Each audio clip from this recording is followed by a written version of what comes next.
Little girl was playing at the playground.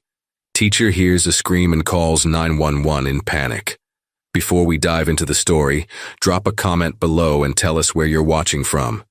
Enjoy the story. Morning light filtered through the oak trees at Lincoln Elementary School, casting dappled shadows. Across the playground, Miss Harper watched from her classroom window as children spilled out for recess, their laughter filling the air like birdsong. All except one. Little Lily Thompson always sat alone on the same bench near the fence, her small shoulders hunched beneath clothes that hung too loosely on her frame. Today, Miss Harper noticed something different. The 8-year-old looked paler than usual, her honey brown hair uncombed and her shoelaces untied. Most concerning of all, Lily wore 2 completely different shoes, a scuffed blue sneaker on her left foot, and a too large brown loafer on her right.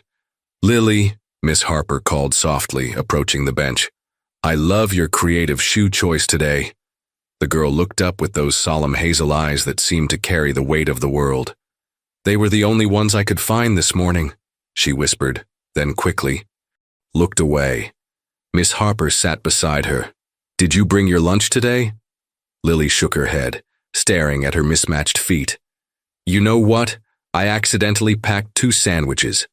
Would you like one?" A faint smile flickered across Lily's face, the first Miss Harper had seen in weeks, when suddenly a scream pierced the air from across the playground. "Snake! There's a snake by the slide!" Children scattered in all directions as a harmless garden snake slithered through the wood chips. In the chaos, Lily stood frozen in fear, her eyes wide with panic.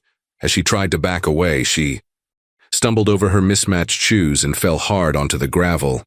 "Don't move, everyone stay back," Miss Harper called, rushing to Lily's side. The little girl's knee was scraped, but what alarmed Miss Harper more was how Lily barely reacted to the pain, as if she were used to hurting.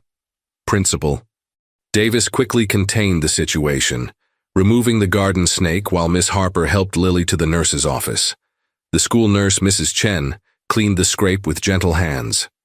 "This isn't too bad," she said cheerfully, but her smile faded as she rolled up Lily's oversized sleeve to check her pulse. Miss Harper caught the nurse's concerned glance at the prominent bones in Lily's wrist, the pallor of her skin. "Lily, when was the last time you had something to eat, sweetheart?" Mrs. Chen asked casually. Lily's eyes darted between the 2 adults. "Yesterday, I think."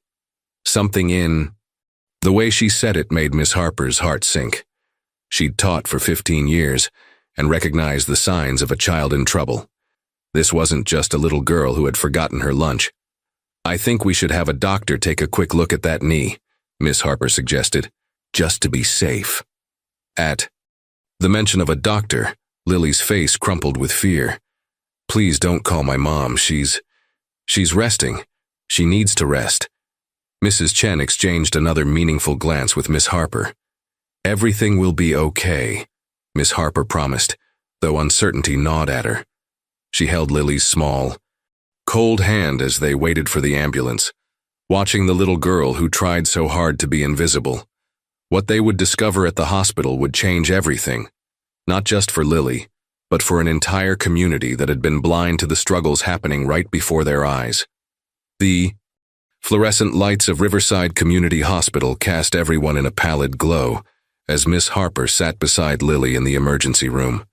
The little girl clutched her teacher's hand, eyes darting nervously around the busy ward. "You're being so brave," Miss Harper assured her, though inside, her concerns grew by the minute. 3 hours had passed since they'd arrived, and despite multiple calls, they hadn't reached Lily's mother. Dr. Reynolds, a kind-faced woman with silver-streaked hair, finally approached with Lily's chart. "Hello there, Lily. I'm Dr. Reynolds. How's that knee feeling?" "Now?" "It's okay," Lily murmured, her voice barely audible. The doctor smiled warmly but caught Miss Harper's eye with a subtle glance that spoke volumes. "Miss Harper, could I speak with you for a moment while Nurse Tammy helps Lily change into something more comfortable?" Once they stepped around the corner, Dr. Reynolds' professional composure softened with concern. "The knee is just a minor scrape. but I'm troubled by Lily's overall condition. She's significantly underweight and showing signs of malnutrition. Her blood tests indicate anemia. Has she mentioned anything about her home situation? Miss Harper shook her head. She's always been quiet, but recently she's become even more withdrawn. I've noticed her clothes seem too big, and she often doesn't have lunch. Today she mentioned her mother was resting and seemed afraid of us contacting her. Dr. Reynolds nodded. Gravely. We'll need to notify social services, but first I'd like to try reaching her mother again. Do you know anything about the family? Very little. Lily transferred to Lincoln Elementary 3 months ago. Her mother, Olivia Thompson, came to one parent-teacher conference but seemed exhausted. The conversation halted as Lily suddenly appeared in the hallway, now wearing a hospital gown that made her look even smaller. "Is my mom coming?" she asked, her voice trembling slightly. Miss Harper knelt down. "We're still trying to reach her, sweetheart. Is there something you'd like to tell us about your mom?" Lily's eyes welled with tears. "She's sick, she gets really tired, I try to help, but—" She stopped abruptly, as if she'd said too much. After settling Lily with a coloring book and some apple juice, Miss Harper made a decision. "I know where they live. It's an apartment building not far from the school. Maybe I should check on her mother." With Dr. Reynolds' agreement and the hospital's security guard providing the address from Lily's records, Miss Harper drove to Pinewood Apartments, a weathered building with peeling paint and a broken security door. Apartment 3B had no doorbell. Miss Harper knocked several times before hearing a faint voice call. "Who is it?" "Mrs. Thompson. It's Miss Harper, Lily's teacher. There was an incident at school today." The door opened just enough to reveal a young woman who couldn't be more than 30, though exhaustion had etched deeper lines around her eyes. Olivia Thompson leaned heavily against the doorframe, her complexion ashen. "Lily? Is she okay?" Panic momentarily energized her voice. "She had a small fall at recess. She's at Riverside Hospital, but she's going to be fine." Miss Harper hesitated, then added, "Gently. We've been trying to reach you." Olivia's hand trembled as she pushed her hair back. "My phone. I couldn't pay the bill this month. I was resting. I must have slept through the time to pick her up." Her voice broke. "I'm a terrible mother." As the door opened wider, Miss Harper glimpsed the sparse apartment. No couch, a mattress on the floor, empty kitchen cabinets standing open. The heater clearly wasn't working. She could see her own breath in the air. "Mrs. Thompson, I think you need medical attention too. Please let me help you." Olivia's eyes filled with tears of both gratitude and fear. "If they take her away from me," she whispered, unable to finish the sentence. What neither of them knew was that across town, Lily had just fallen asleep in her hospital bed, her small hand clutching a drawing she'd made. 2 stick figures standing alone in an empty space, reaching toward each other across a great divide. The hospital corridor seemed to stretch endlessly as Miss Harper guided Olivia Thompson through the emergency room doors. Despite Olivia's protests that she was just tired, her unsteady gait and labored breathing told a different story. "My daughter," Olivia whispered, her voice raspy. "I need to see Lily first." "Soon," Miss Harper promised, supporting Olivia's weight against her side. "But you need to let the doctors check you too." As they approached the nurses' station, Olivia suddenly stiffened, then collapsed. Her body crumpled like paper, slipping through Miss Harper's arms before she could catch her.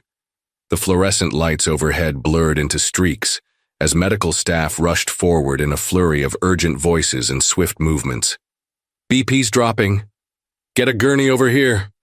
Someone page Dr. Winters, stat." Miss Harper stood frozen as they lifted Olivia onto a stretcher, the young mother's face ashen against the white hospital sheets. A nurse gently guided Miss Harper to a plastic chair in the waiting area. "You brought her in just in time," the nurse said. "Are you family?" "No, I'm her daughter's teacher. Her daughter Lily is already here as a patient." The nurse's eyes widened with recognition. "The little girl from Lincoln Elementary, room 204. I'll make sure someone connects their cases." Hours crawled by as Miss Harper waited, caught between 2 hospital rooms. In one, doctors worked to stabilize Olivia, discovering severe anemia and exhaustion compounded by an untreated infection. In the other, Lily slept fitfully, unaware that her mother now lay just down the hall. Near midnight, Dr. Reynolds found Miss Harper dozing in an uncomfortable chair outside Lily's room. "Miss Harper?" She touched her shoulder gently. "We need to talk about the Thompson family." Over coffee in the empty cafeteria, Dr. Reynolds explained the situation. Olivia has been ignoring her own health for months, possibly longer. From what we can piece together, she lost her job when the textile factory closed. Then, lost their health insurance. She's been working odd jobs while battling what appears to be a chronic illness. "And Lily?" Miss Harper asked, her hands wrapped tightly around the warm cup. "Lily has been trying to care for her mother, at the expense of her own needs. It's not uncommon in these situations. Children become little adults when parents are incapacitated." The cafeteria's harsh lighting seemed to underscore the gravity of the doctor's next words. "We've had to notify Child Protective Services. It's protocol in cases like this." Miss Harper's stomach tightened. "They'll separate them." "Not necessarily, but temporary placement for Lily is likely while her mother recovers. There will be an evaluation." The next morning, Miss Harper returned to school with a heavy heart. Principal Davis called her into his office before the first bell. "Sandra," he said, using her first name, a rarity that signaled the seriousness of the conversation. "I understand your concern for the Thompson girl, but we need to be careful about overstepping boundaries. Sir, with all due respect, Lily needed help. Her mother needed help. And now they're getting it through the proper channels." His expression softened slightly. "The school has procedures for these situations. We could face liability issues if teachers get too personally involved. So we just, what? Pretend we don't see children suffering? Of course not.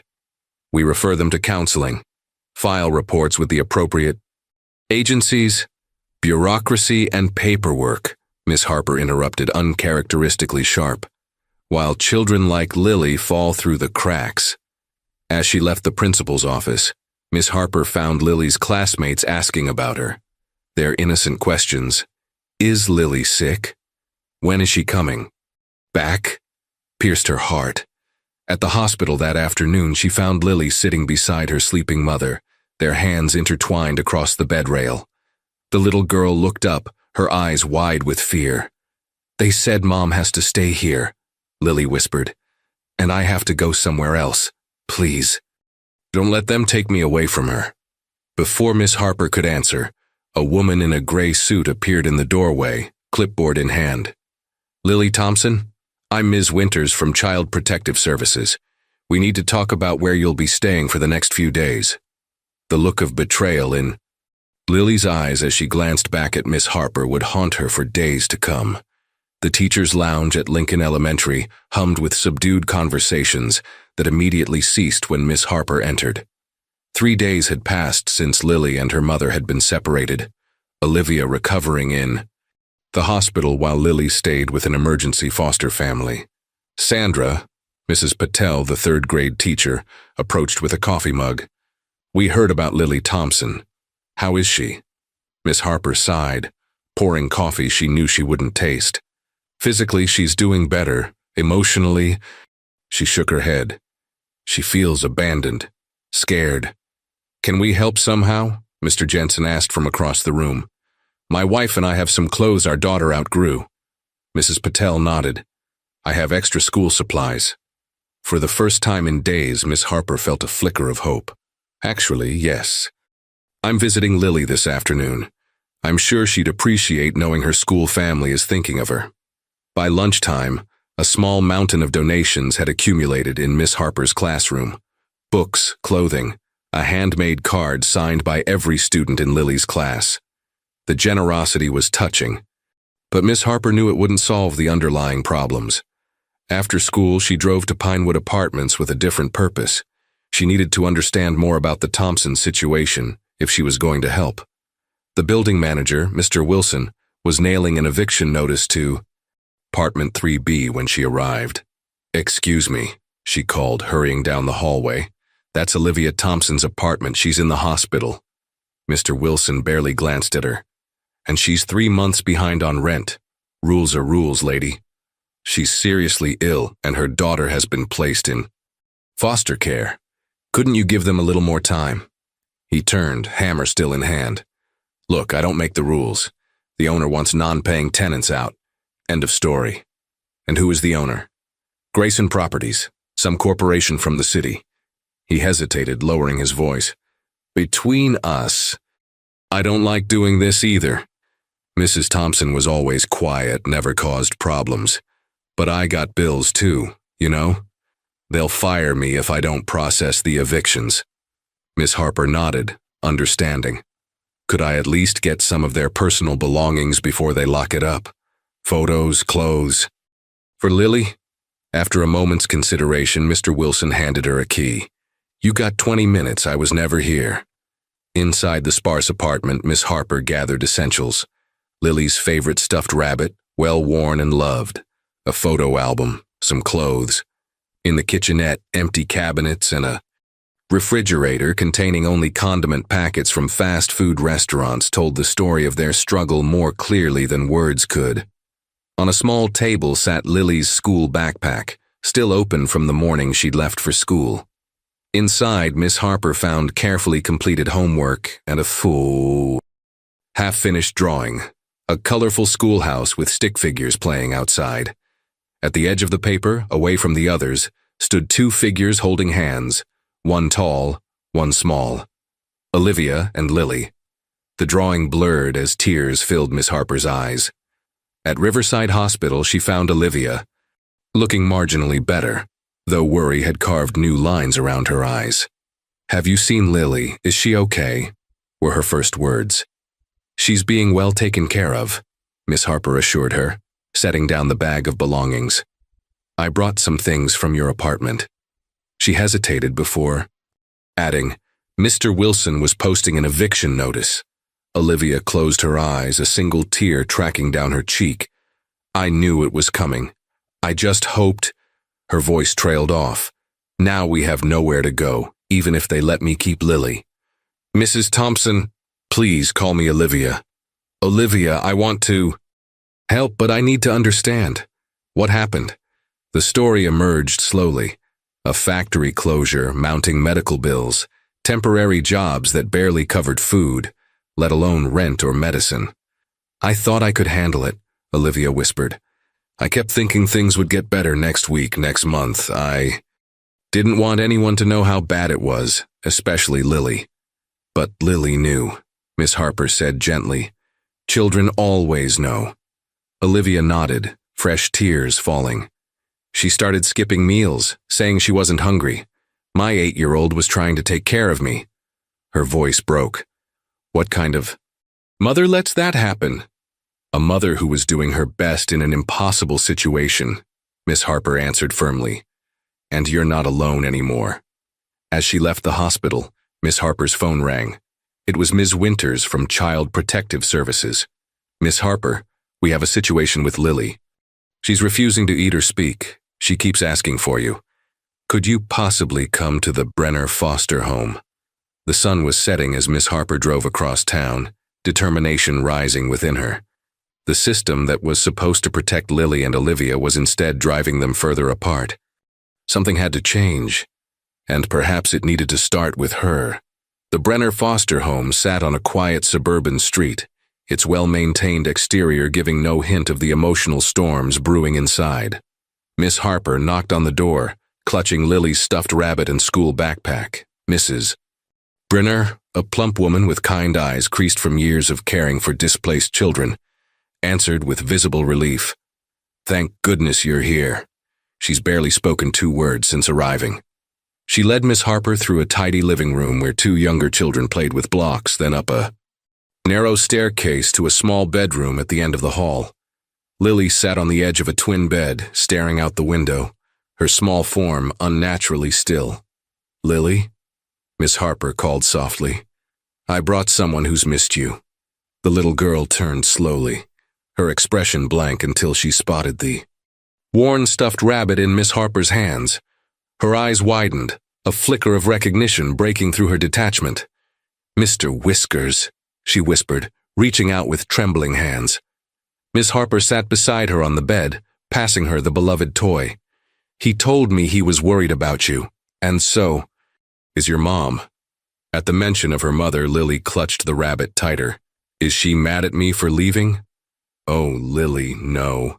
Miss Harper gently brushed the hair from the child's face. "Your mother loves you more than anything.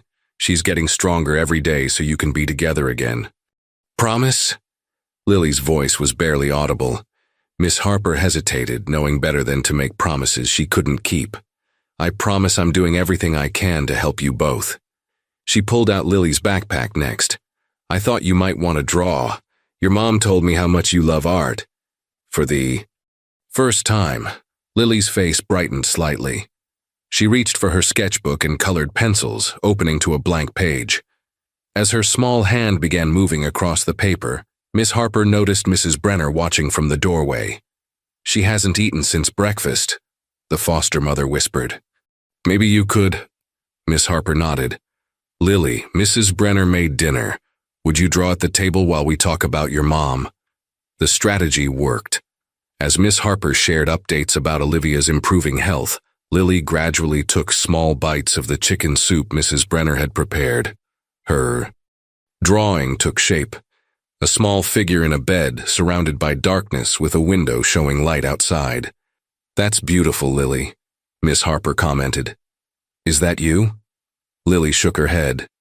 "It's Mom. She's in the dark, but I'm the light outside." She pointed to a tiny star shape near the window. "She just can't see me right now." The insight from this 8-year-old child nearly broke Miss Harper's composure. Later that evening, after promising to return soon, Miss Harper sat in her car and made a phone call to her neighbor, Eleanor Walsh, a retired attorney who had once specialized in family law. "Eleanor, I need advice about a student's situation. It's complicated." The next morning, a remarkable coincidence occurred at Lincoln Elementary. The Parent-Teacher Association was holding its monthly meeting when Miss Harper arrived early to prepare her classroom.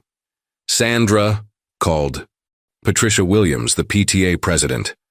"We were just discussing the winter fundraiser. Any suggestions for a beneficiary this year?" Miss Harper hesitated only briefly. "Actually, yes. What if we created an emergency fund for families in our school community facing housing and food insecurity?" Patricia tilted her head thoughtfully. "That's not our usual approach. We typically donate to established organizations." "I understand. But sometimes families need immediate help before official assistance can reach them." Miss Harper chose her words carefully, not wanting to violate Lily's privacy. "There are children in our school right now who are falling through the cracks of the system."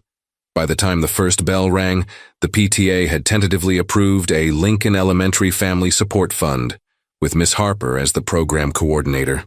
It wasn't much, but it was a start. That afternoon, she received 2 unexpected calls. First, Dr. Reynolds from the hospital. "Olivia Thompson is responding well to treatment. We might be able to discharge her by next week." The second call came from Ms. Winters at Child Protective Services.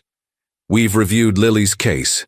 If her mother has stable housing and continued medical care, reunification could be possible sooner than expected." Housing. The word echoed in Miss Harper's mind as she drove to visit Olivia. The eviction notice at Pinewood Apartments meant they would need somewhere else to go. When she arrived at the hospital, she found Olivia sitting up in bed, some color returned to her face. Beside her lay a small envelope. "What's this?" Miss Harper asked. Olivia managed a weak smile. "Open it." Inside was a hand-drawn card from Lily, showing 2 stick figures holding hands beneath a rainbow. The words, "Get better soon, Mommy," were carefully printed in a child's handwriting. "Mrs. Brenner brought her to visit yesterday," Olivia explained, her voice stronger than before. "It was the medicine I needed most." For the first time since this ordeal began, Miss Harper felt a genuine spark of hope. Small victories were adding up, but the biggest challenges still lay ahead. Dr. Reynolds flipped through Olivia's chart, her expression brightening as she reviewed the latest test results. "Your blood work is showing significant improvement, Olivia. You're responding well to treatment." Olivia's smile was tentative hope, and anxiety battling across her face. "Does that mean I can go home soon?" Home. The word hung in the air, complicated by the reality of their eviction. Miss Harper, sitting beside the hospital bed, exchanged a glance with the doctor. "Medically speaking, you could be discharged within a week," Dr. Reynolds replied carefully, "but you'll need continued outpatient care and a stable living environment." After the doctor left, Olivia's facade crumbled. "What am I going to do, Miss Harper? Even if they let me have Lily back, where will we go?" Before Miss Harper could respond, a sharp knock interrupted them. An elderly man with silver hair and a bow tie appeared in the doorway. "Excuse me, is this Olivia Thompson's room?" His voice was gruff but not unkind. "Yes," Miss Harper answered, standing protectively.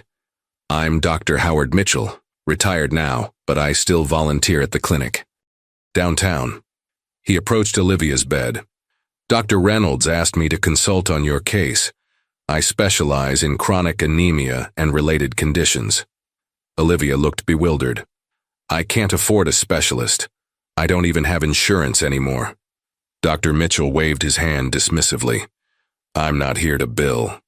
You, young lady, I'm here because your case interests me professionally." Something flickered across his face, a brief shadow of old pain. "And perhaps personally. My daughter had a similar condition years ago." As Dr. Mitchell reviewed Olivia's medical history, Miss Harper slipped out to make a phone call. The Lincoln Elementary Family Support Fund had collected $342 so far, not enough for an apartment deposit, but perhaps enough to buy time. Across town, the school counselor, Mrs. Rodriguez, was implementing a discreet new program identifying students facing food insecurity, inspired by Lily's situation. Though no names were mentioned, she had converted a storage closet into a free pantry where children could take home additional food in their backpacks. Meanwhile, at Pinewood Apartments, Mr. Wilson scowled at the eviction paperwork on his desk. His teenage daughter, Emma, leaned against the doorframe of his small office. "Dad, are you really throwing out that sick lady and her kid?" "It's not my decision, Emma. It's business." Emma crossed her arms. "Remember when Mom got sick and Mr. Landry gave us 3 months to catch up on rent?" Mr. Wilson's face hardened. "That was different, was it?" She tossed her phone onto his desk. On the screen was a social media post from Lincoln Elementary about their new family support fund, featuring a silhouette image that looked remarkably like the Thompson apartment building. "The whole town's talking about it," Emma added. "They just don't know it's your building." Mr. Wilson's jaw tightened. He reached for his phone, then hesitated and put it down. "I'll see what I can do. But don't expect miracles, Emma. Grayson Properties doesn't make exceptions." That afternoon, Lily sat in the Brenners' living room working intently on a new drawing. Unlike her previous artwork, this one included splashes of yellow and orange, the first warm colors she'd used since being placed in foster care. Mrs. Brenner watched with quiet satisfaction, then answered a ringing telephone. Her expression changed as she listened to the caller. "Yes, I understand. Of course we'll prepare her. Yes, we have experience with transitions." She glanced worriedly at Lily. "Tomorrow morning?" "That's very sudden, but we'll manage." Lily looked up, sensing the change in atmosphere. "Was that about me?" Mrs. Brenner knelt beside her, choosing her words carefully. "Lily, sweetheart, there's been a change in plans. The foster care system needs to move some children around, and you'll be going to stay with a different family starting tomorrow." "But why? Did I do something wrong?" Panic edged into Lily's voice. No, nothing." "Like that." Mrs. Brenner hugged her. "The Pattersons live in Riverdale County. They have a lovely home with other foster children." "Riverdale?" Lily's small voice cracked. "But that's far away. How will I see my mom? How will Miss Harper find me?" As Lily's questions tumbled out, her hands unconsciously crumpled the colorful drawing she'd been working on. the bright colors disappearing into tight folds of fear. Across town, unaware of this development, Miss Harper was meeting with Eleanor Walsh, reviewing custody and housing options for the Thompsons. "The good news is," Eleanor explained, "with proper documentation of Olivia's medical treatment and a stable housing plan, reunification could happen relatively quickly." "And the bad news?" Eleanor sighed. "Time is not on our side. The system moves slowly, but these eviction proceedings won't wait." Miss Harper's phone buzzed with a text message from Mrs. Brenner. "Emergency.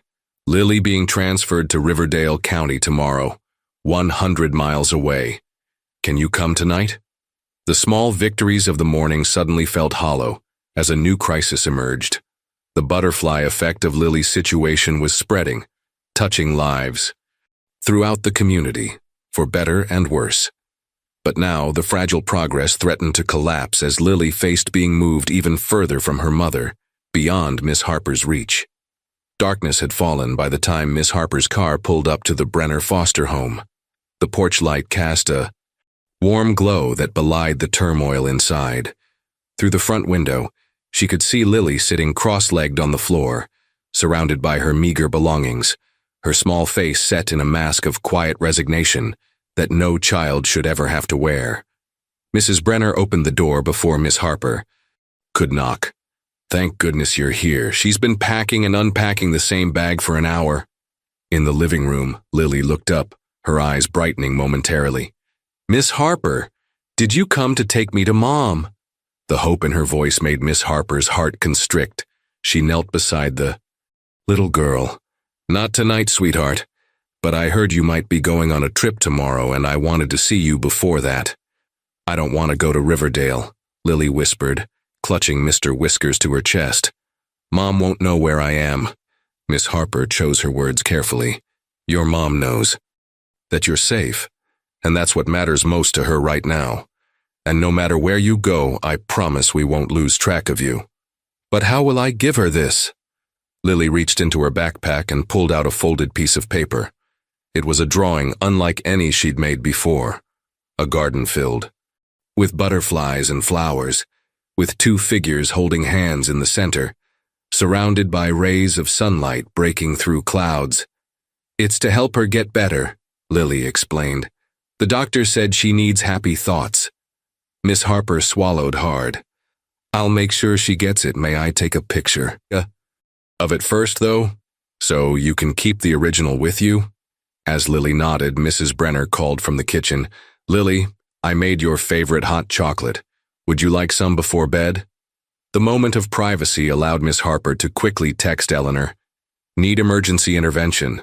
Lily being moved 100 miles away tomorrow. Can we delay transfer?" While Lily sipped her hot chocolate, Miss Harper stepped onto the porch to make a call. "Ms. Winters, this is Sandra Harper from Lincoln Elementary. I understand Lily Thompson is being transferred to Riverdale County tomorrow."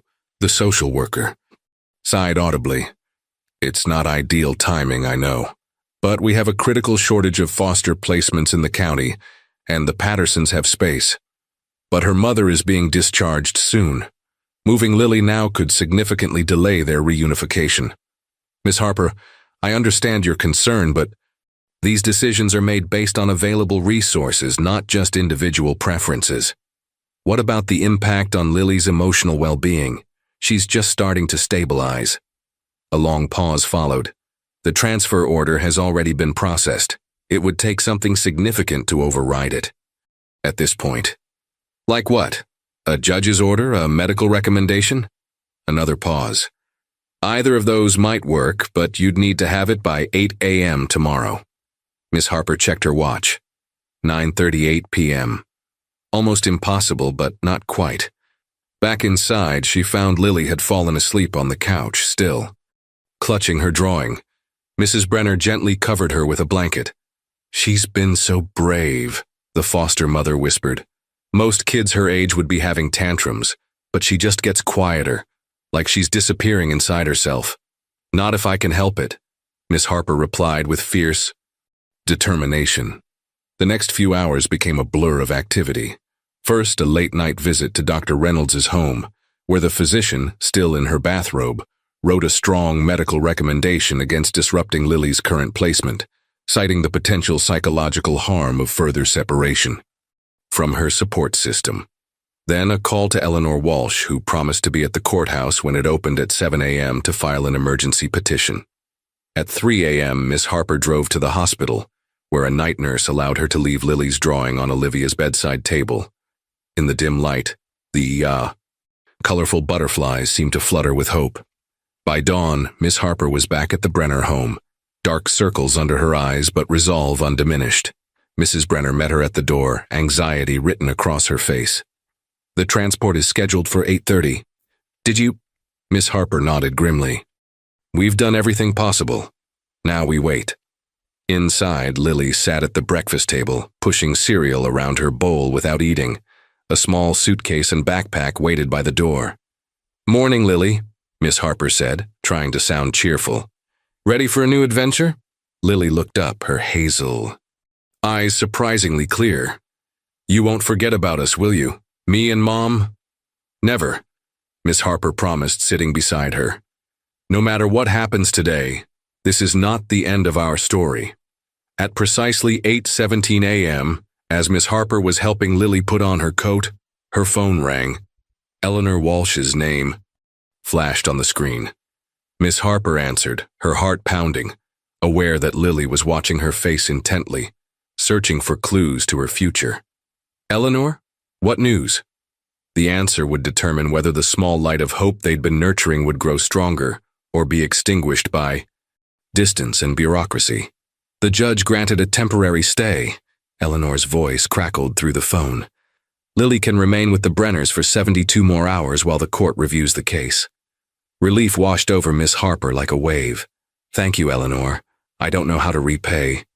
"Eurydice, just make those 3 days count," Eleanor replied. The judge was sympathetic but clear. "We need a more permanent solution by Monday morning." Miss Harper knelt beside Lily, whose wide eyes had never left her face. "Guess what? You get to stay here a little longer while we work things out." The child's shoulders sagged with relief, but uncertainty still shadowed her face. "And then what happens?" "Then we keep fighting to get you back with your mom," Miss Harper promised, hoping her voice conveyed more confidence than she felt. 20 minutes later, a frustrated social worker arrived. To find no child to transport. Ms. Winter's lips pressed into a thin line as she reviewed the court order. "This is highly irregular, Miss Harper. Interfering with placement decisions could actually hurt Lily's case in the long run. Or it could give her mother the time she needs to recover, Miss." Harper countered. "Isn't that the goal? Family reunification?" Ms. Winters' expression softened slightly. "Of course, but there are protocols.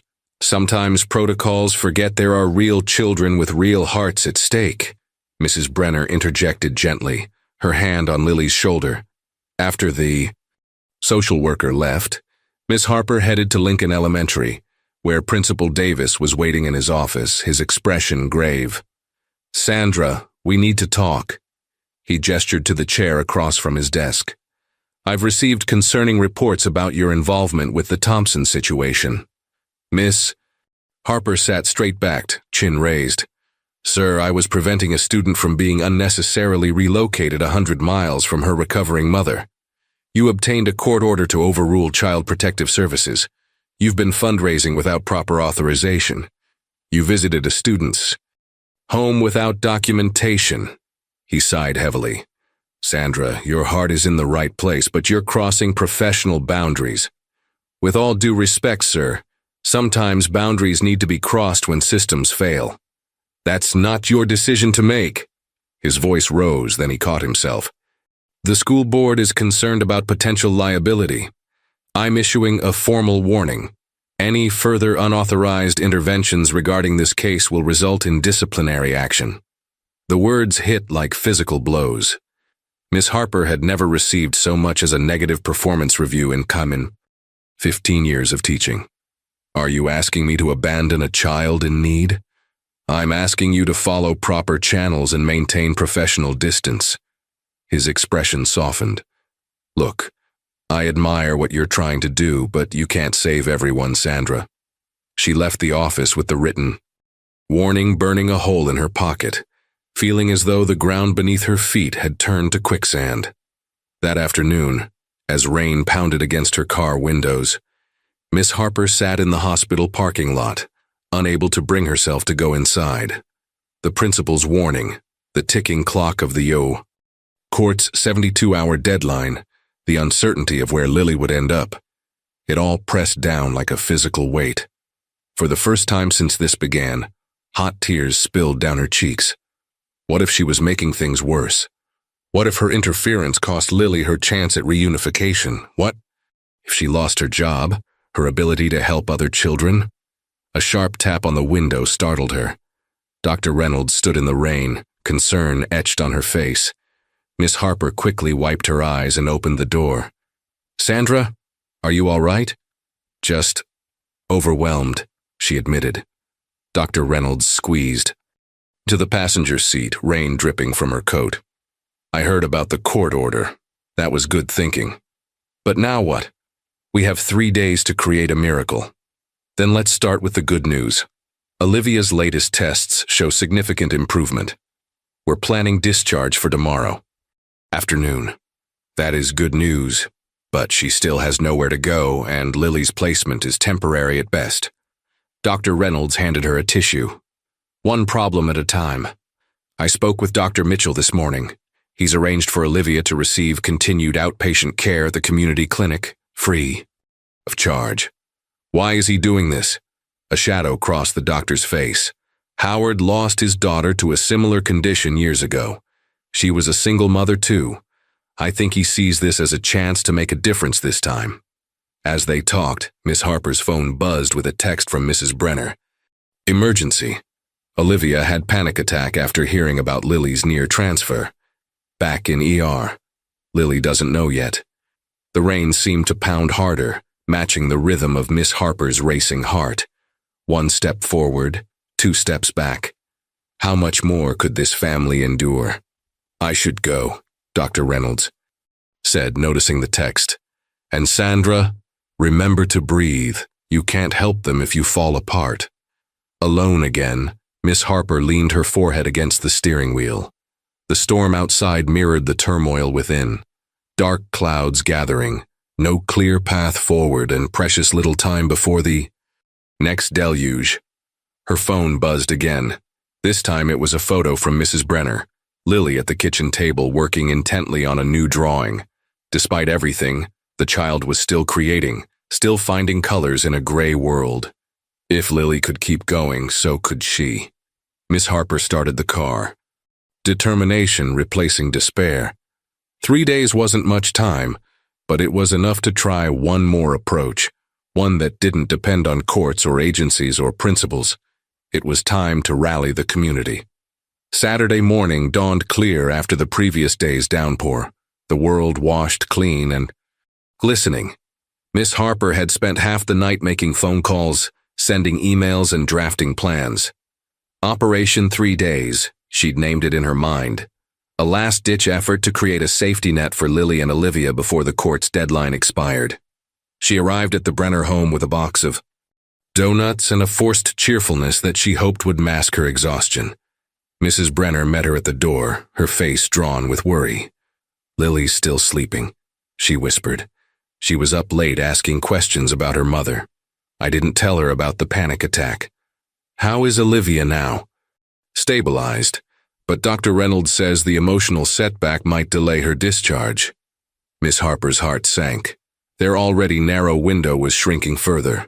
Later that morning, as Lily helped Miss Harper plant marigolds in the Brenner's garden, a project designed to keep small hands busy and provide a sense of creating something lasting, the little girl seemed unusually quiet. "What's on your mind, Lily?" Miss Harper asked gently, patting soil around a bright orange bloom. "Mrs. Brenner's phone rang really late last night," Lily said, her eyes fixed on the flower. "She whispered, but I heard my mom's name." She looked up, her gaze unflinchingly direct. "Something happened to her, didn't it?" Miss Harper hesitated, weighing truth against protection. "Your mom had a rough night, but she's doing better now." "Because of me?" Because I almost had to leave? The perceptiveness of children never ceased to amaze Miss Harper. Adults worry about the people they love, just like you worry about your mom. But the doctors are taking good care of her. Lily nodded solemnly, then returned to her planting with renewed focus. I'm going to make her a garden when we live together again. She loves yellow flowers. The simple statement of faith, when we live together again, not if, brought tears to Miss Harper's eyes. That afternoon, Miss Harper visited Olivia in the hospital, finding her pale but alert, Dr. Mitchell at her bedside reviewing treatment options. The anxiety attack was a setback, he explained, but not unexpected given the circumstances. The physical recovery is on track. And the housing situation? Olivia asked, her voice small. Miss Harper shared her embryonic plan. A community meeting the following day at Lincoln Elementary, bringing together everyone who might be able to help. It's not a solution yet, she admitted, but it's a start. As she was leaving, Dr. Mitchell followed her into the hallway. I admire what you're doing, but I'm concerned about raising hopes without certainty. What's the alternative? Give up? Let them be separated by a paraded system that sees cases, not people?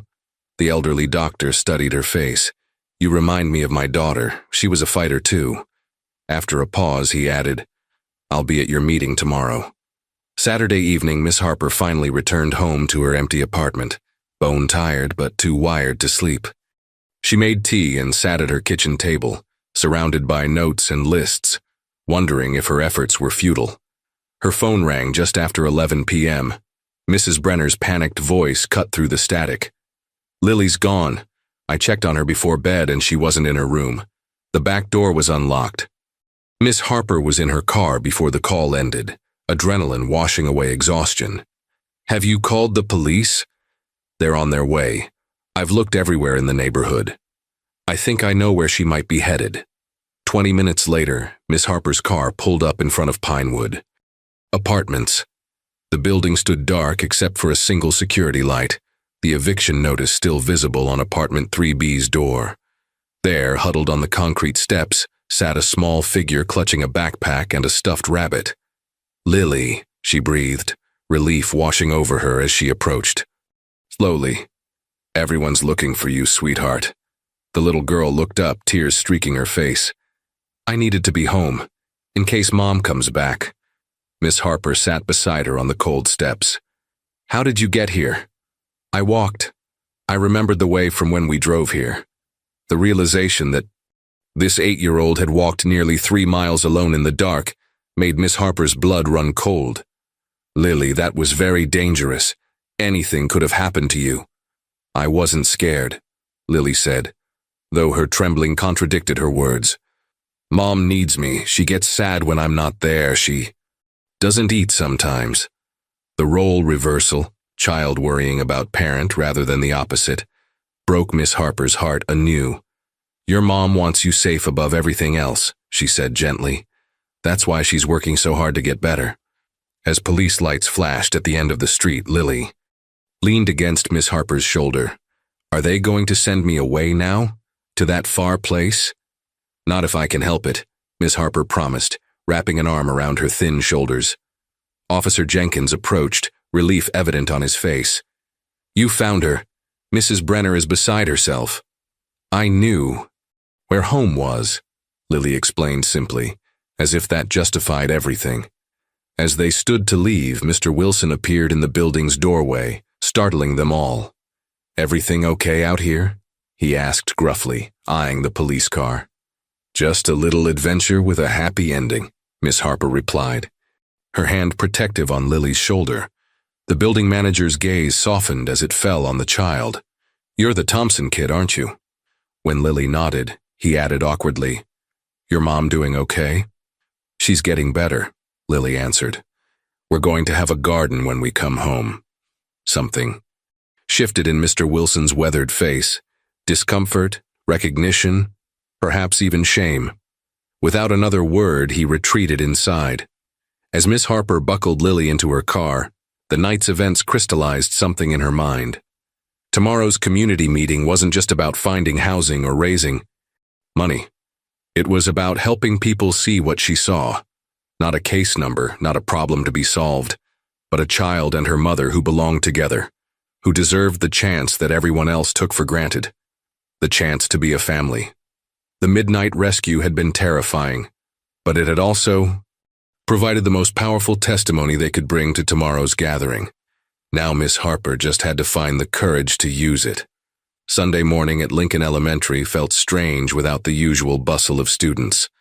Miss Harper arranged chairs in a semicircle in the cafeteria, her movements mechanical as fatigue weighed on her limbs.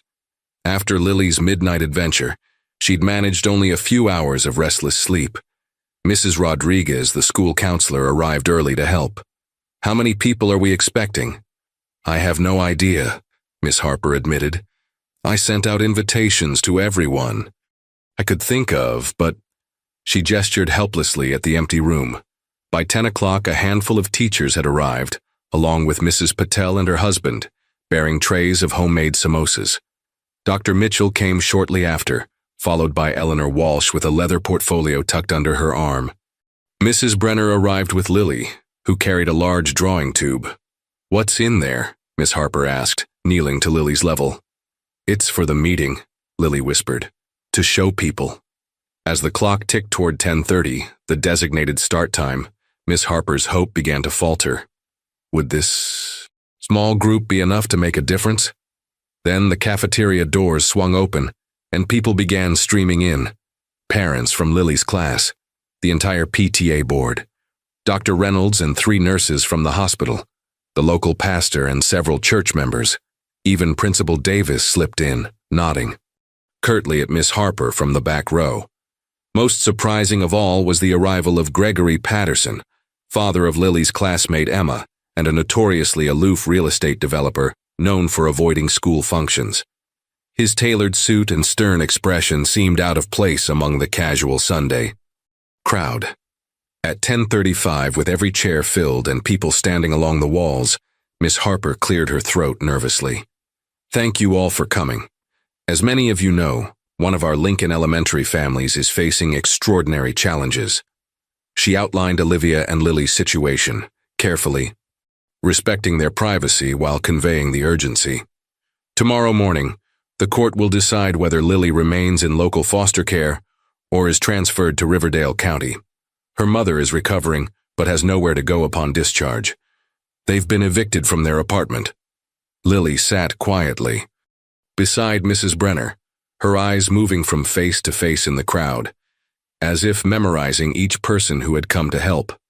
"We need solutions," Miss Harper concluded. "Housing, continued medical support, employment opportunities for Olivia, and most importantly, a way to keep this family together." Dr. Mitchell spoke about Olivia's medical needs. Eleanor explained the legal challenges. Others offered suggestions from temporary housing to job leads. The energy in the room was palpable, but concrete solutions remained elusive.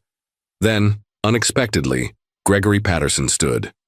"May I say something?" His deep voice commanded attention. "My daughter, Emma, came home Friday talking about a classmate who might be sent away, separated from her mother." He cleared his throat uncomfortably. I'll admit, my first thought was that this was not my problem. A murmur rippled through the room. Gregory Patterson was known for his blunt speech.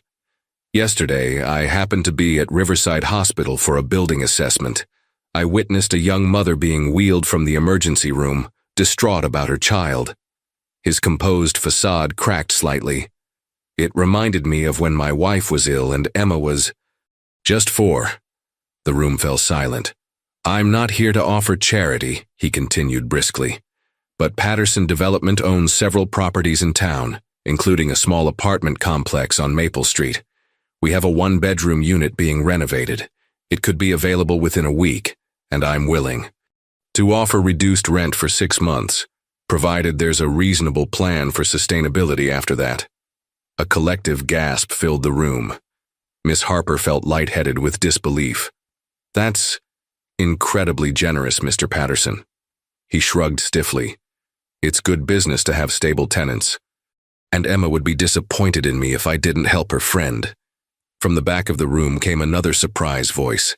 The eviction at Pinewood can be delayed. Heads turned to see Mr. Wilson standing awkwardly by the door, his teenage daughter beside him. My boss at Grayson Properties agreed to a 30-day extension, so there's no rush to move out. That should give time for the Maple Street place to be ready. His daughter nudged him, and he added reluctantly, "And we'll help with the moving when the time comes." The atmosphere in the room shifted from concern to cautious optimism as more people stepped forward with offers. Mrs. Patel's husband, an employment counselor, would help Olivia find suitable work. The church ladies would organize meal deliveries during the transition. 3 families offered gently used furniture. Throughout all this, Lily had been silent. Her eyes drooped. Now she stood and walked to the center of the room, unrolling the large paper from her tube. It was a mural-sized drawing showing dozens of stick figures holding hands in a circle, with Lily and her mother in the center. Above them all, a large sun shone down, its rays touching each figure. "This is everyone helping us," she explained in her small, clear voice. "Even the people I don't know yet. I made spaces for them, too." The simple artwork, with its profound message of community and hope, brought tears to many eyes. As the meeting continued, Miss Harper noticed someone else slip quietly into the room. Ms. Winters from Child Protective Services, observing from the doorway with an unreadable expression. The unseen threads connecting this community were becoming visible, woven together by the needs of one small family and the unexpected compassion of neighbors who had been strangers just days before. Whether it would be enough to convince a judge tomorrow remained to be seen, but for the first time since this journey began, Miss Harper felt something that had been in short supply: hope. Monday morning arrived with gray skies and a steady drizzle that matched the nervous energy in courtroom 3 of the county family court. Miss Harper sat on a hard wooden bench, sandwiched between Eleanor Walsh and Dr. Mitchell, both reviewing notes in hushed whispers. Across the aisle, Ms. Winters conferred with her supervisor, occasionally glancing in their direction. Lily sat with Mrs. Brenner in the front row, wearing a blue dress donated by a classmate's family, and clutching Mr. Whiskers. Despite efforts to explain the proceedings in child-friendly terms, anxiety radiated from her small frame. The hospital had granted Olivia a supervised release to attend the hearing. She sat nearby in a wheelchair, still weak but determined, reaching across the divider to hold her daughter's hand whenever possible. "All rise," called the bailiff as Judge Harriet Montgomery entered, a stern-faced woman with silver hair and piercing eyes that missed nothing. As the proceedings began, Eleanor presented their case with precision, detailing the community support plan developed at yesterday's meeting. Gregory Patterson testified about the housing arrangement, standing stiffly in his business suit, but speaking with unexpected passion. "Your Honor, I've provided the court with documentation of the apartment's availability, safety inspection certification, and the modified lease agreement. The reduced rent has been guaranteed for 6 months, with an option to extend." Judge Montgomery reviewed the papers. "And what assurance do we have that Ms. Thompson will be able to maintain housing beyond the initial period?" Mr. Patel stepped forward. "As an employment counselor with the County Workforce Development Office, I've identified 3 potential positions suitable for Ms. Thompson's skills and medical limitations.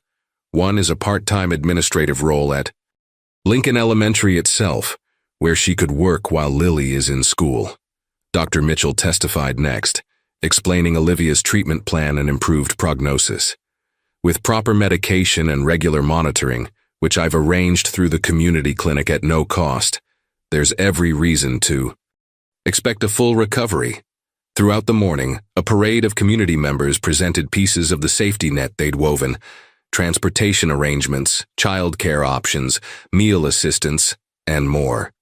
Mr. Wilson reluctantly took the stand to confirm the eviction extension, looking uncomfortable in his Sunday shirt and tie. "To be clear," the judge interrupted, "you're the same building manager who initially posted the eviction notice?" He shifted awkwardly.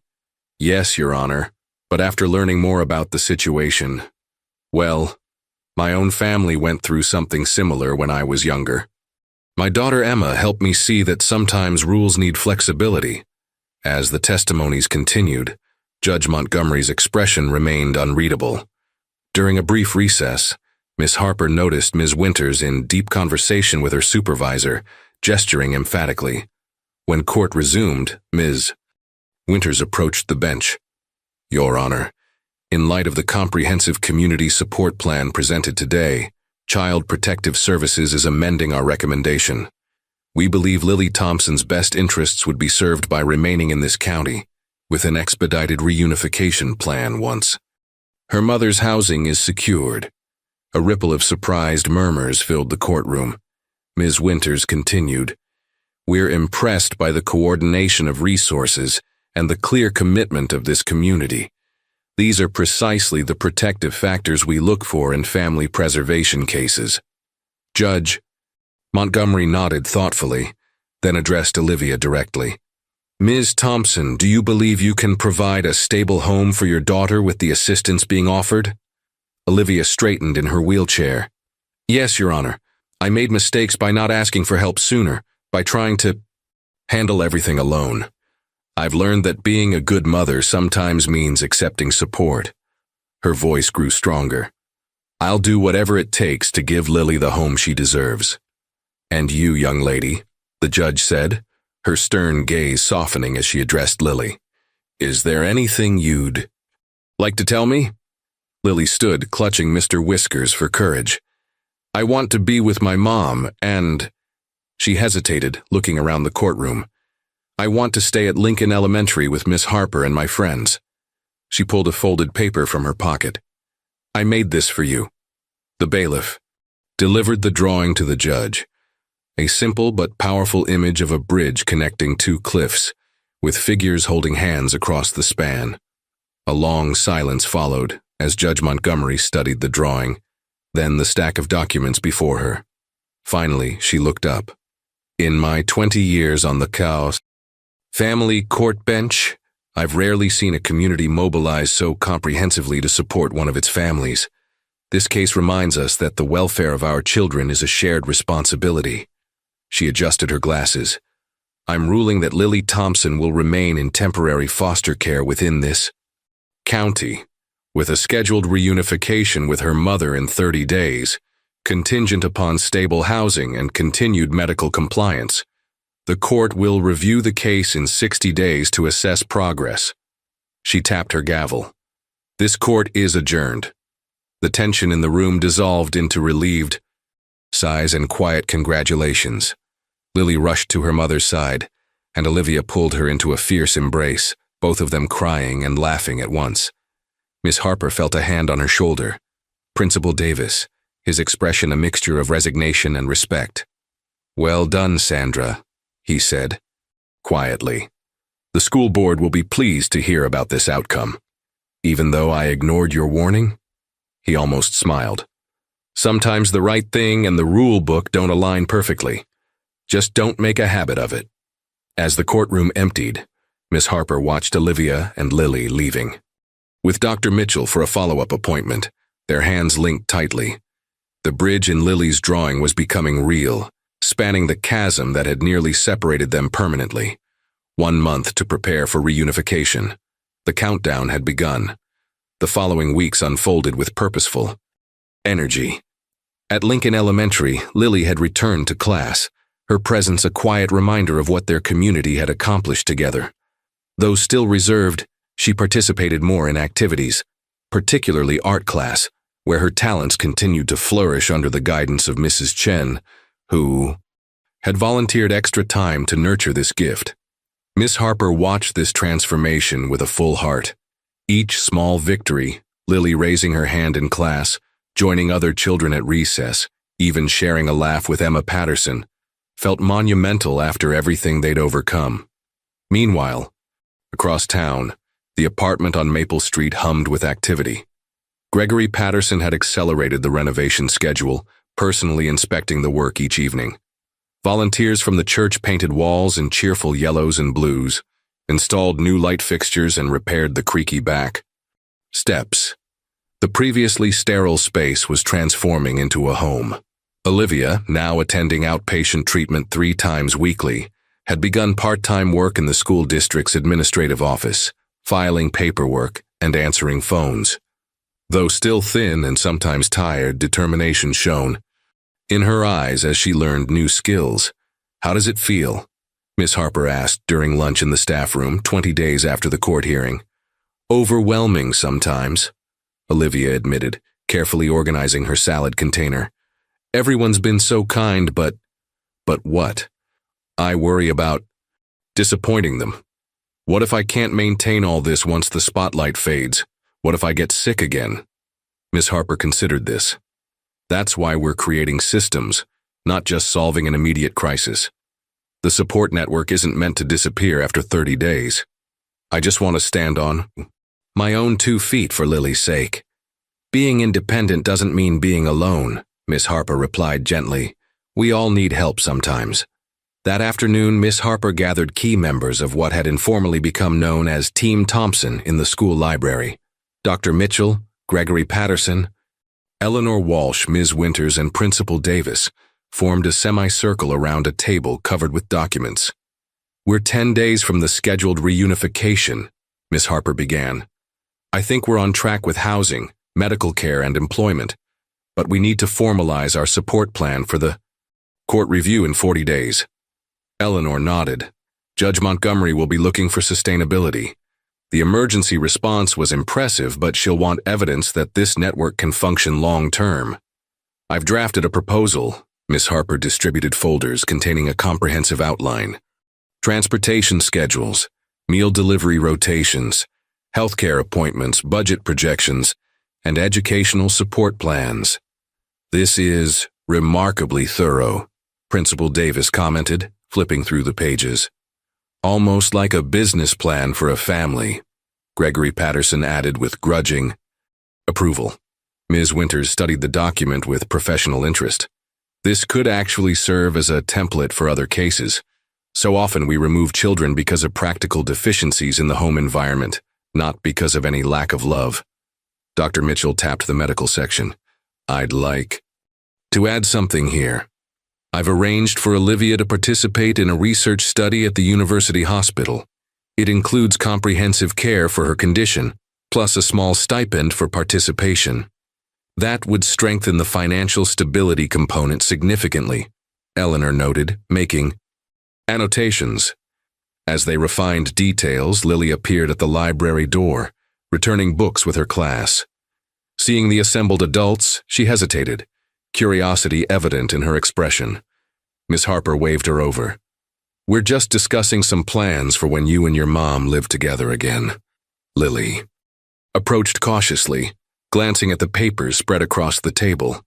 "Is everything okay? We're still going to be together, right?"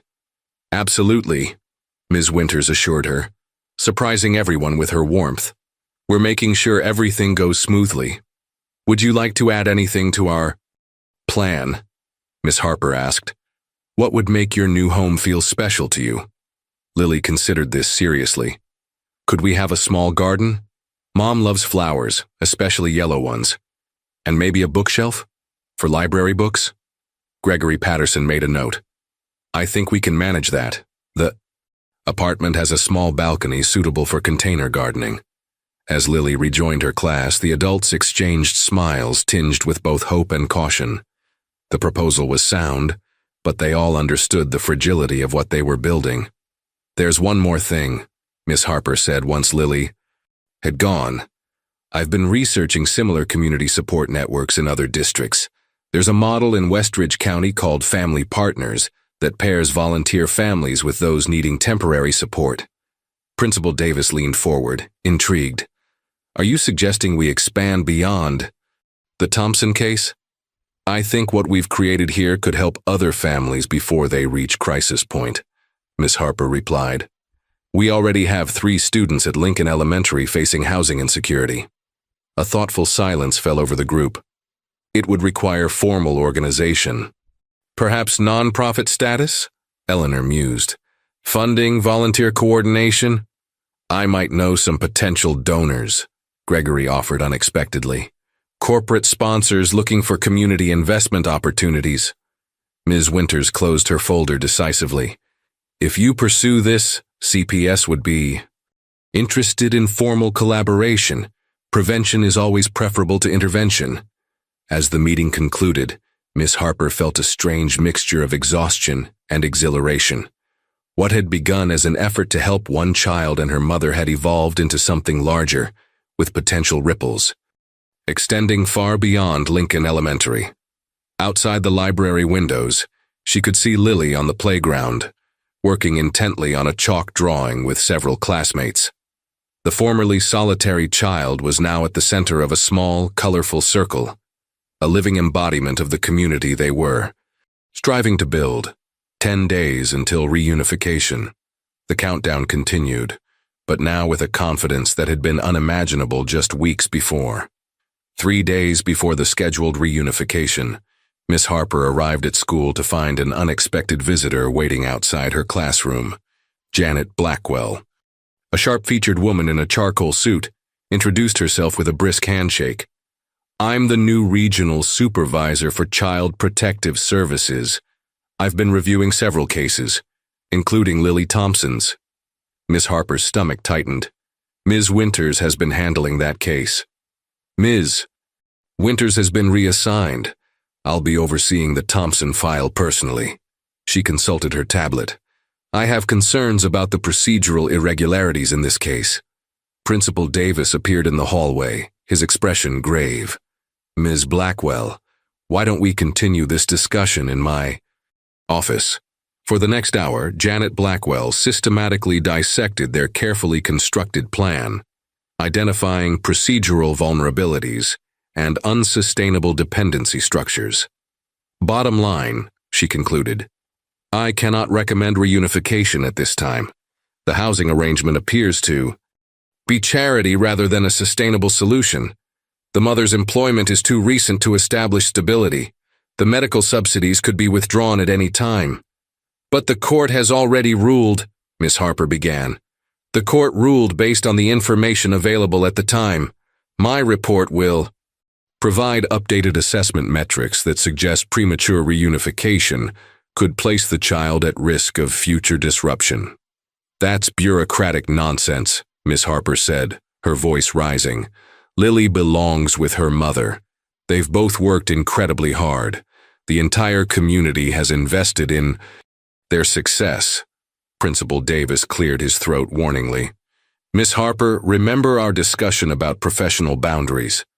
Janet Blackwell closed her tablet. "I understand you've become emotionally involved, Miss Harper, but child welfare decisions must be based on objective criteria, not sentiment. I'm recommending that Lily be placed in a long-term foster home in Westridge County, where they have an excellent program for children with her profile." Westridge County. That's even further away than Riverdale. The specialized group home there has an exceptional arts program. Given Sue Lily's artistic talents, it seems an appropriate match. You can't just uproot her again. She's finally stabilizing. Her mother is expecting her home on Friday. Principal Davis intervened. "Ms. Blackwell, isn't there any room for compromise here? Perhaps a probationary period with increased supervision?" "I've made my decision. Lily will be transferred Thursday morning." She stood, smoothing her immaculate suit. "I suggest you prepare her for the transition, Miss Harper. It would be a kindness." After she left, Principal Davis turned to Miss Harper with genuine regret. "Sandra, I know what you're thinking, but you've already received a formal warning. If you fight this, you could lose your job. And if I don't, Lily loses her mother." That afternoon, Miss Harper mechanically guided her students through their lessons while her mind raced. Thursday morning. Less than 48. During hours to prevent another separation that might be permanent. When the final bell rang, Lily approached her desk with a bright envelope. "It's an invitation," she explained, "for my welcome home party on Friday. Mom and I made them together at the hospital yesterday." The colorful invitation, decorated with yellow flowers and butterflies, blurred through Miss Harper's tears. "Miss Harper, are you okay?" She quickly wiped her eyes. "Just happy tears, Lily. This is beautiful. As Lily skipped away to catch her bus, Miss Harper made a decision. This time, fighting within the system wouldn't be enough.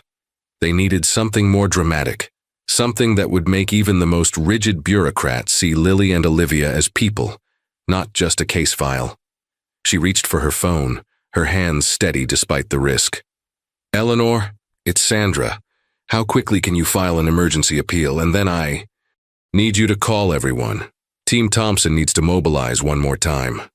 Dawn broke on Thursday with a golden light that belied the tension gripping Miss Harper as she drove to Lincoln Elementary hours before the first bell. The school was eerily quiet, empty hallways echoing her footsteps as she made her way to the art room. She wasn't surprised to find the door already unlocked, a small figure silhouetted against the window inside. "I thought I might find you here," Miss Harper said softly. Lily turned, unsurprised, paintbrush in hand. Behind her stood a large canvas covered with a white sheet. "Mrs. Brenner told me last night," Lily said, her voice small but steady, "about the new lady who wants to send me away. I'm so sorry, Lily. So I came to finish it." She gestured to the covered canvas. "It's not quite done yet." Miss Harper checked her watch. "The transport will be here at 9. That gives us about 3 hours." Lily nodded solemnly and returned to her work, carefully lifting the sheet to reveal a stunning mural, larger and more detailed than anything she'd created before. Miss Harper gasped at the intricacy and emotion captured in the child's artwork. As the sun rose higher, the school began to fill. Principal Davis discovered them first, standing in the doorway with an unreadable expression. "Sandra," he began, then stopped as his gaze fell on Lily's mural. For a long moment he said nothing. Then, quietly, "What do you need?" By 8 o'clock, the art room had transformed, desks pushed aside, chairs arranged in a semicircle, and at the center, Lily's still-covered masterpiece on an easel. One by one they arrived, everyone who had become part of Team Thompson over these challenging weeks. Dr. Mitchell and Dr. Reynolds came together, still in hospital scrubs from overnight shifts. Gregory Patterson arrived in a business suit, his daughter Emma at his side. Mr. Wilson shuffled in awkwardly, hat in hand. Mrs. Brenner brought cookies. Eleanor Walsh carried legal folders. Teachers, parents, neighbors. The room filled beyond capacity, spilling into the hallway. At 8:45, Olivia was wheeled in by a hospital volunteer, her face pale with worry but determined. She rushed to embrace Lily, who had been putting final touches on her artwork. "Whatever happens," Olivia whispered fiercely, "we're going to be okay. I promise."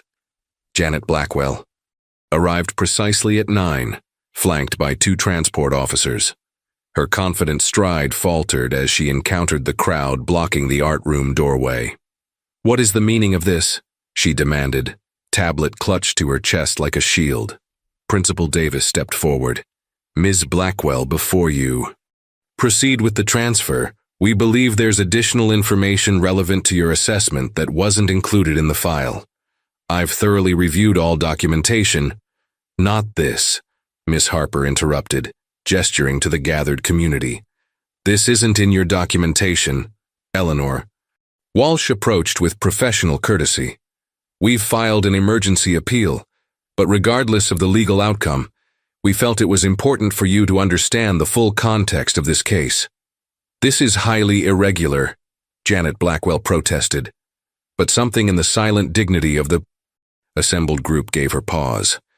Lily stepped forward then, small but unafraid. "I made something to show you why I need to stay." With ceremonial gravity, she removed the sheet covering her mural. The artwork revealed a breathtaking scene, a town viewed from above with Lincoln Elementary at its center. Radiating outward like sunbeams were paths connecting houses, the hospital, churches, and parks. Along each path walked tiny figures, their hands linked in chains of connection. In the bottom corner, 2 figures stood before a small apartment with yellow flowers on the balcony. Clearly Lily. And her mother finally home. "This is everyone who helped us," Lily explained simply. "If I go away, I'll be alone again. Mom will be alone too." Janet Blackwell stood motionless, her professional detachment visibly cracking as she studied the mural that somehow captured what all their reports and, assessments had missed.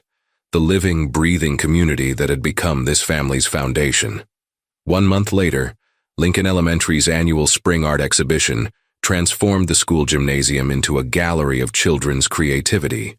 Parents and community members wandered among displays of paintings, sculptures, and collages, but the centerpiece drew everyone's attention. Lily's mural, now framed and mounted on the main wall. Beside it stood Lily herself, no longer the pale, withdrawn child Miss Harper had first noticed on the playground. In a yellow dress with matching ribbons in her hair, she explained her artwork to admirers with quiet confidence. "The connections are the most important part," she told a group of visitors. "That's what saved us." Across the room, Olivia chatted with Dr. Mitchell and Mrs. Rodriguez, her health visibly improved. On her ID badge, Olivia Thompson, Administrative Assistant, Lincoln Elementary School. Gregory Patterson approached Miss Harper, Emma skipping ahead to join Lily. "The Family Partners program received its first grant yesterday," he reported with understated pride. 5 families already enrolled. Principal Davis joined them, nodding toward Janet Blackwell, who was studying the mural with thoughtful attention. "Her recommendation to use our model as a pilot program for the state has been approved. Sometimes even the system can learn." As the evening concluded, Lily stepped onto a small platform, nervously adjusting the microphone. "Thank you for coming to our art show," she began softly. "My mom and I want to thank everyone who helped us when we were invisible. Now we see you, and you see us." In the back of the room, Miss Harper wiped away a tear as Lily's clear voice continued. "My teacher taught me that one. Person can start something important, but it takes a whole community to make it work. That's what my painting shows, how we're all connected, even when we don't know it yet." As Lily and Olivia walked home together to their apartment with yellow flowers on the balcony, Miss Harper watched them go, knowing that their story had become something larger than themselves, a reminder of what was possible when a community decided to truly see the invisible among them.